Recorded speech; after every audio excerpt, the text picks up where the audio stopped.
Bab 124. Sang Penyelamat. Akhirnya Aji Pamungkas, gelombang marabunta lebur jagat, segera disiapkan Prasti. Dia sudah bersiap bertarung hidup mati dengan kedua lawan tangguhnya itu.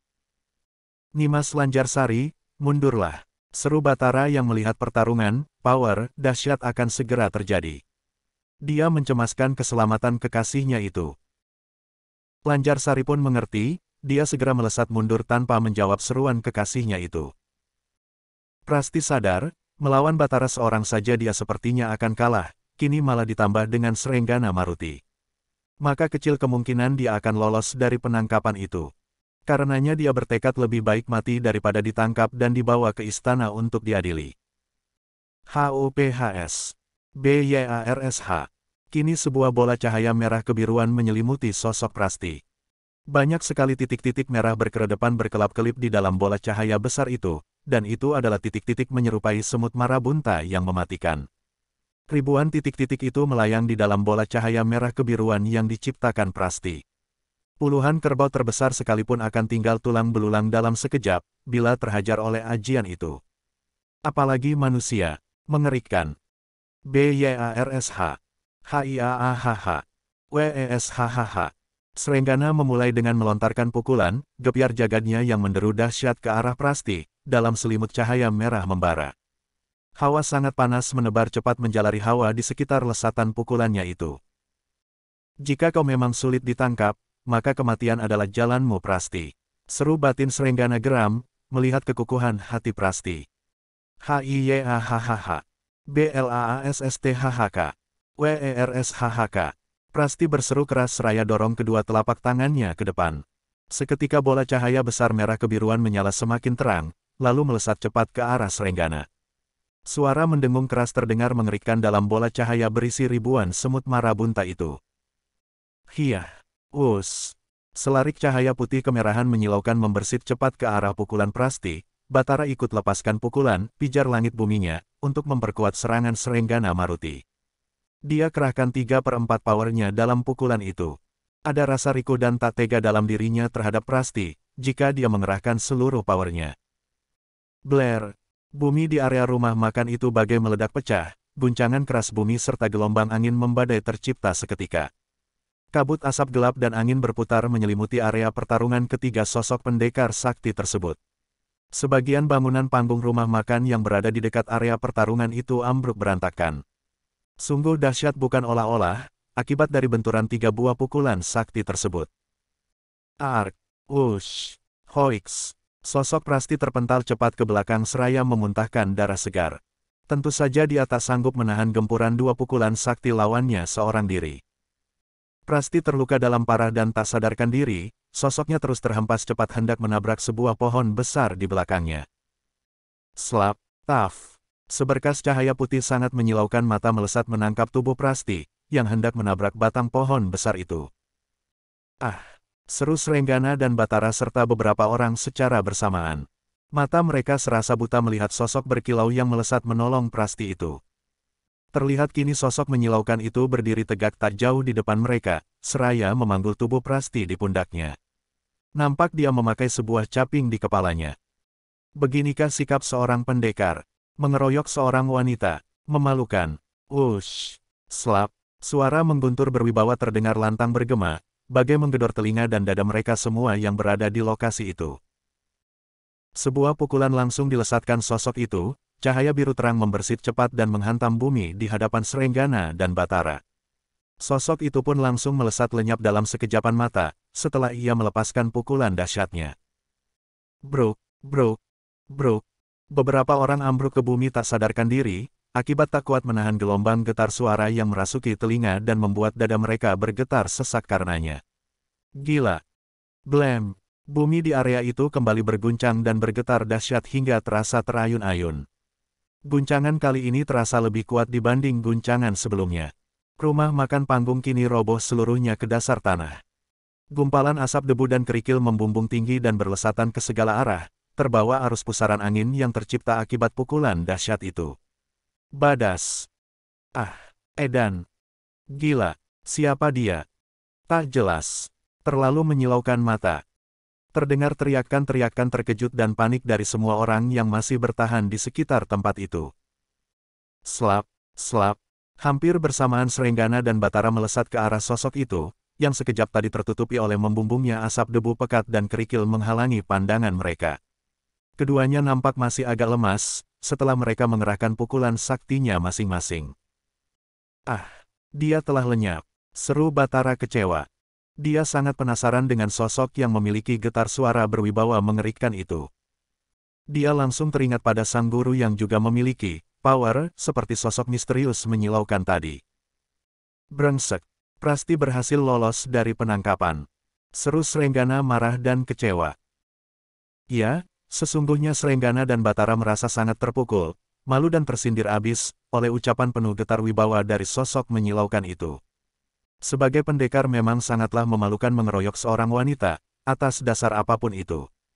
Srenggana langsung melesat cepat, meninggalkan tempat itu. Sedangkan Batara juga langsung mengajak Lanjarsari segera meninggalkan lokasi itu. Di sebuah area di tengah rerimbunan semak dan pohon besar yang mengelilingi rapat area itu. Nampak seorang wanita tengah duduk dalam posisi bersila, namun ternyata wanita itu sedang dalam keadaan tak sadarkan diri. Sementara di belakang wanita itu, tampak sosok pria bercaping tengah menempelkan telapak tangannya di belakang tubuh sang wanita itu. Ya, sosok lelaki bercaping itu adalah Elang, yang kini tengah menyalurkan hawa murninya untuk memulihkan Prasti yang terluka dalam hebat.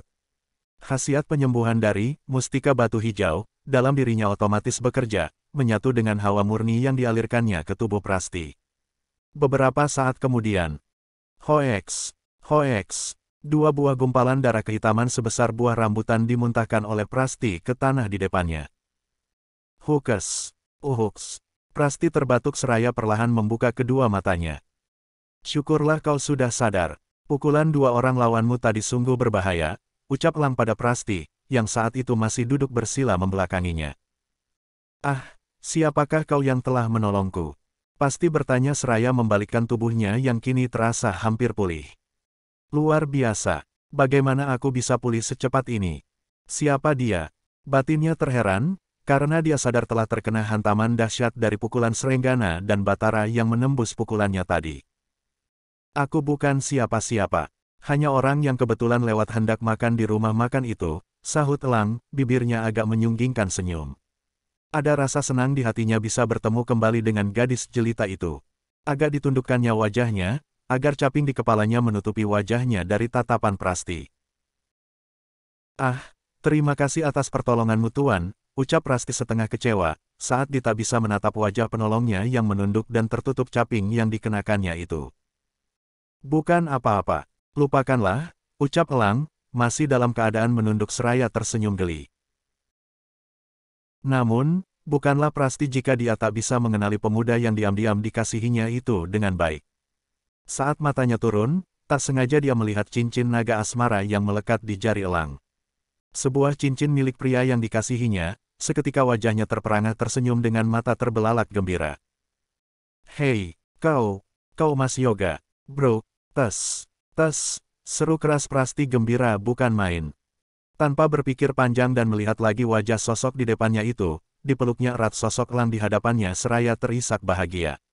Hatinya tak bisa dibohongi, dia sangat yakin sosok bercaping itu adalah Elang, pemuda yang selama ini dicarinya. Bab 125. Undangan Sang Maharaja. Elang terkejut mendapati dirinya dipeluk dengan sangat erat oleh Prasti, namun akhirnya dia membiarkan saja Prasti melampiaskan isak tangisnya di dadanya. Namun tetap saja ada suatu debar tersendiri di hati Elang, saat dirasakannya dua buah bulatan kenyal dan hangat milik Prasti bagai mendesak penuh tantangan. Namun Elang jadi curiga, saat Prasti lama sekali tak juga melepas pelukannya. Direnggangkannya pelukannya dari Prasti, lalu dilihatnya wajah Prasti.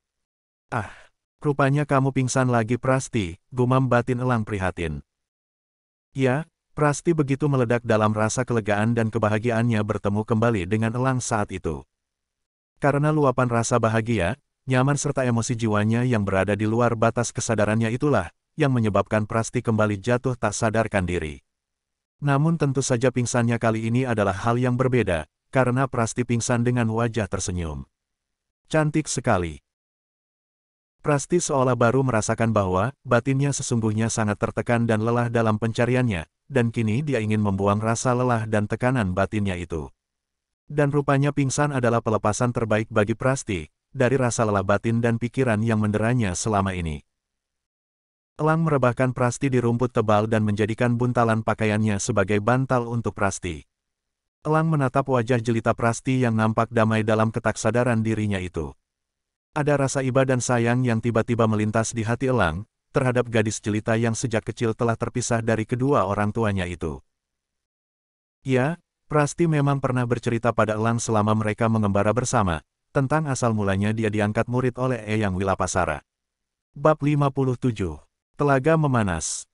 Kasihan kau Prasti, gumam batin Elang. Dibenarkannya anak rambut yang jatuh ke dahi Prasti. Bibir merah merekah, hidung mancung, kulit putih kekuningan, sepasang bulu mata lentik di atas sepasang mata indah dan lembut milik Prasti. Hati Elang mengakui kejelitaan Prasti bahkan melebihi para putri raja yang berdandan sekalipun. Bahkan pernah dipergokinya Pangeran Santaka dari Sabah menaruh hati seketika, saat melihat Prasti. Bab 69. Jatuh hati sang pangeran. Teringat akan cerita Prasti tentang masa kecilnya, Elang merasa yakin Prasti bukan putri rakyat jelata. Dia pasti putri seorang pejabat kerajaan, bahkan bisa jadi putri seorang raja yang hilang, batin Elang. Kriuk. Demo tak terduga perut Elang bergaung keras, di tengah kesunyian semak-semak hutan itu. Dasar perut nggak bisa diatur. Seru batin Elang Keki, terhadap perutnya sendiri. Namun, krosak, krosak, sak, beberapa suara ringan seperti sekumpulan hewan hutan melintas terdengar, tak jauh dari semak tempatnya berada. Elang langsung menandai arah posisi suara itu. Lalu, slap, serang, kres, hak. Elang melesat secepat kilat ke arah suara itu, seraya melolos pedang inti es dari pinggangnya. Dan dilihatnya sekumpulan kelinci hutan yang tengah berkumpul di sana. Seketika pedang inti es berkelebat, dan 2 ekor kelinci langsung terkapar mati di tempat dengan leher nyaris putus. Sepertinya Panglima Es bakal menangis berguling-guling di alam sana, melihat senjata pusaka andalannya hanya dibuat untuk berburu kelinci oleh Elang. Hehe. Pucuk dicinta, ulam pun tiba, perut meminta. Kokinya sudah ada, sorak hati Elang, setelah berhasil mendapatkan 2 ekor kelinci sebagai bahan makanannya. Sementara diliriknya sosok sang koki Prasti, yang akan langsung dimintanya memasak kelinci itu setelah dia sadar. Dengan riang Elang menguliti lebih dulu daging kelinci hasil tangkapannya itu. Ahas, Mas Yoga di mana? Seru kaget Prasti saat tersadar dari pingsannya, dia langsung teringat pada Elang. Kriuyuk. Ternyata perut Elang menjawab lebih cepat dari mulutnya, Elang sampai terkejut sendiri mendengarnya. Hihihi, Mas Yoga sudah lapar ya? Seru Prasti tertawa geli. Suara tawa yang lama sekali tak terdengar keluar dari sosok gadis jelita ini. Prasti sangat mengenali suara demo di perut Elang itu, hal yang lama tak didengarnya. Baginya suara demo di perut Elang adalah alarm, pengingat jam makan. Sebentar Mas Yoga, Prasti carikan dulu bahan makanannya, ucap Prasti seraya beranjak bangkit. Tak perlu Prasti, itu sudah ada 2 ekor kelinci menanti untuk dimasak olehmu. Sahut Elang, seraya menunjuk ke arah daging kelinci yang baru saja selesai dikuliti dan dibersihkannya itu. Wah hebat Mas Yoga. Hihihi, puji Prasti seraya tertawa geli, dia maklum Elang pasti sudah berada pada puncak rasa laparnya saat itu. Hatinya seketika sangat riang hari itu. Hari pun tampak begitu indah dirasanya, kendati mereka saat itu berada di tengah hutan. Dengan cekatan dia membuka buntalan pakaiannya, dan mengambil bumbu khusus yang telah diraciknya untuk membuat aneka daging bakar. Tak lama kemudian, daging kelinci bakar ala Prasti pun siap dilahap panas-panas oleh Elang. Tanpa aba-aba Elang langsung mencomot gagang kayu yang berisi daging kelinci bakar itu. Nyam-nyam. Dari dulu hasil bakaran dagingmu yang terbaik Prasti, ucap Elang senang, memuji hasil bakaran daging kelinci racikan Prasti. Usai makan, mereka berdua duduk saling berdekatan dan bercerita tentang pengalaman masing-masing. Jadi benar rupanya kabar Mas Yoga dikeroyok oleh para pendekar di Bukit Karangwaja. Kurang ajar sekali mereka. Kenapa Mas Yoga tak balas serang saja mereka? Seru Prasti geram, mendengar tentang pengeroyokan para pendekar dari mulut Elang sendiri. Tak perlu begitu Prasti. Mereka berbuat begitu karena tak mengetahui hal yang sebenarnya, biarlah akan kuselidiki fitnah keji ini sampai tuntas, sahut Elang tenang. Hal yang membuat kekaguman hati Prasti semakin meraja, melihat ketenangan Elang dalam menghadapi fitnah atas dirinya itu. Mas Yoga, 6 kerajaan di tlatah Kalpataru telah memaklumatkan penangkapan atas diri Mas Yoga, baik hidup ataupun mati. Para raja juga menyediakan hadiah yang besar bagi siapa saja yang mampu menangkap Mas Yoga dan membawanya ke istana kerajaan manapun, ujar Prasti menjelaskan. Ah, sebenarnya siapa penyebar fitnah itu ya?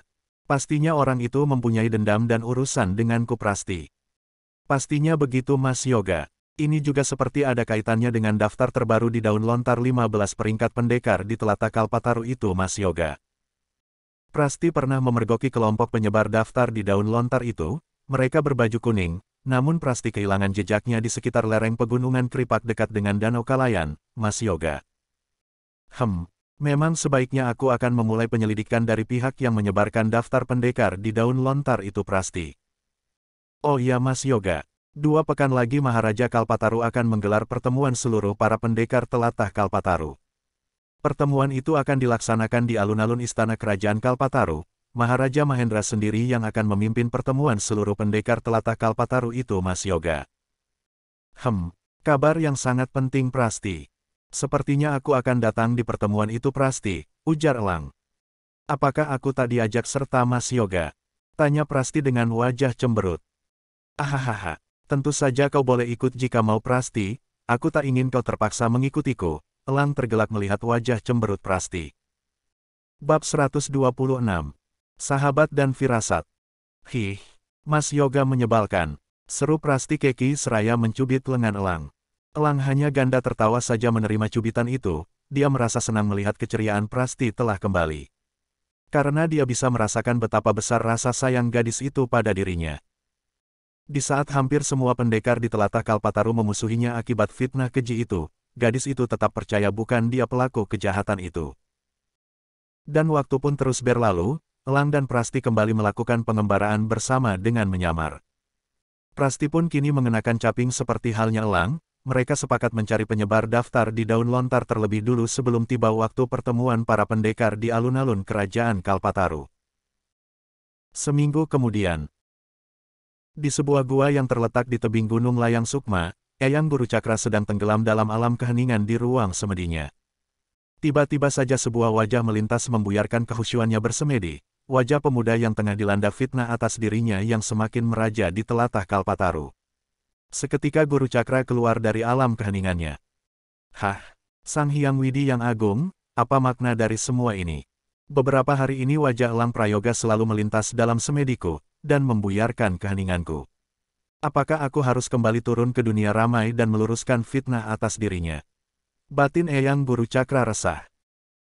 Tiba-tiba benaknya teringat pada sahabatnya Wilapasara, telah lama dia tak berhubungan batin dengan sahabatnya di lembah Marabunta itu.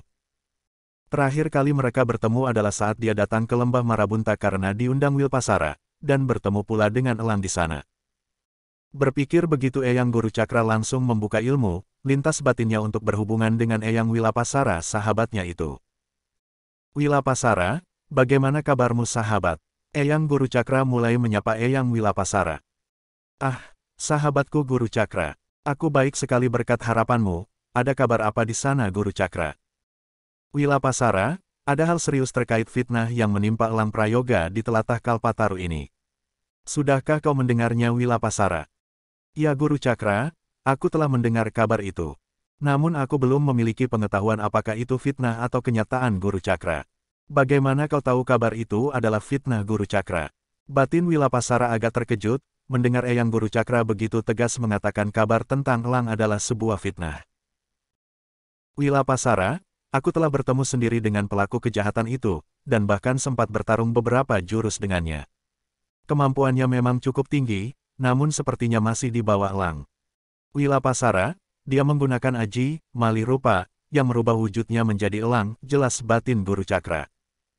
Demi Hyang Widi yang agung. Keji sekali. Sungguh keji sekali fitnah yang tengah menimpa Elang. Di mana kau bertemu dan bertarung dengan orang itu Guru Cakra? Terkejut bukan main Eyang Wilapasara, setelah mendengar keterangan dari sahabatnya itu. Aku bertemu dengannya di atas istana Galuga Wilapasara, atas petunjuk dalam keheninganku. Aku diberi wangsit untuk menyelamatkan putri Raja Galuga yang akan dijadikan korban oleh orang itu.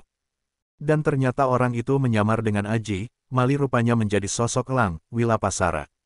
Aku yakin kau juga bisa melihat wujud aslinya, jika kau bertemu dengannya. Ah, sungguh berani orang itu hendak menjadikan seorang putri raja menjadi korbannya. Siapa sebenarnya sosok orang itu, Guru Cakra? Hah? Aku pun tak bisa mengenali orang itu, Wilapasara. Hanya saja setahuku saat ini cuma 2 orang saja yang memiliki dan mempelajari kemampuan itu. Mereka adalah Begawan Sempani dan Resi Mahapala dari Palapa. Namun orang yang kulihat menggunakan ilmu itu bukanlah kedua orang itu, dia masih agak muda sekitar 35 atau 40 tahun, Wilapasara. Aku menduga dia adalah murid salah satu dari kedua pemilik Aji, Mali rupa, itu. Berarti pencarian akan semakin mudah kini, Guru Cakra. Kita hanya tinggal mencari tahu siapa saja murid dari kedua orang itu. Aku menduga dia sepertinya salah satu murid dari Resi Mahapala, Wilapasara. Karena kita tahu beberapa pemberontakan yang gagal adalah ulah dari murid-murid Resi itu. Ini seperti upaya balas dendam atas kegagalan pemberontakan itu, dan karena Elang adalah tokoh yang menggagalkan pemberontakan itu. Maka dia berusaha membalas dendam dengan menyamar menjadi Elang, ucap Eyang Guru Cakra mengungkapkan dugaannya.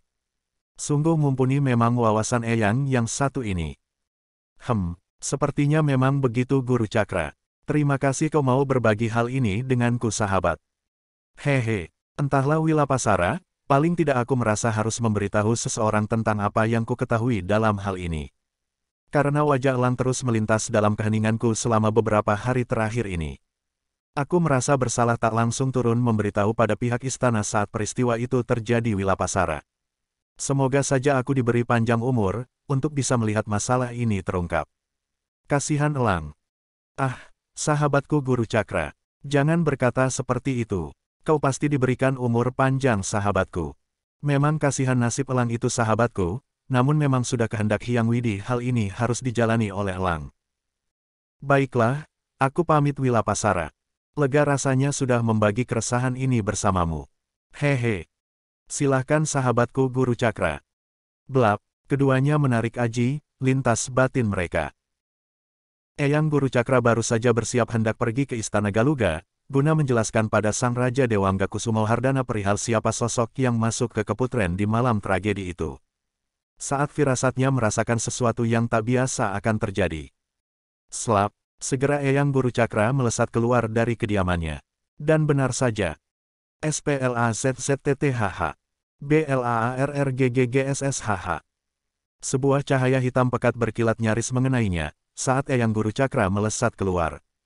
Cahaya pukulan itu terus melesat dan menghantam mulut gua tempat kediamannya. Dentuman menggelegar dahsyat terdengar, pukulan cahaya hitam pekat itu meledak di dalam gua. Ambyar! Gua langsung hancur dari dalam, tebing di atas gua itu luruh ke bawah akibat ledakan dahsyat dalam gua. Nampak tebing layang sukma bergetar keras dengan mengeluarkan suara bergemuruh dahsyat. Longsor terjadi. Brak. Begitu dahsyat akibat dari pukulan yang telak menghantam gua kediaman Eyang Guru Cakra itu. Kini gua kediaman Eyang Guru Cakra sudah tak terlihat lagi, mulut guanya sudah hilang dan ikut luruh ke dasar jurang di bawahnya bersama luruhan tebing di atasnya. Kini tengah-tengah tebing layang sukma itu berubah bentuk agak cekung ke dalam. Gila. Hahaha. Sudah kukatakan aku akan mencarimu, Guru Cakra.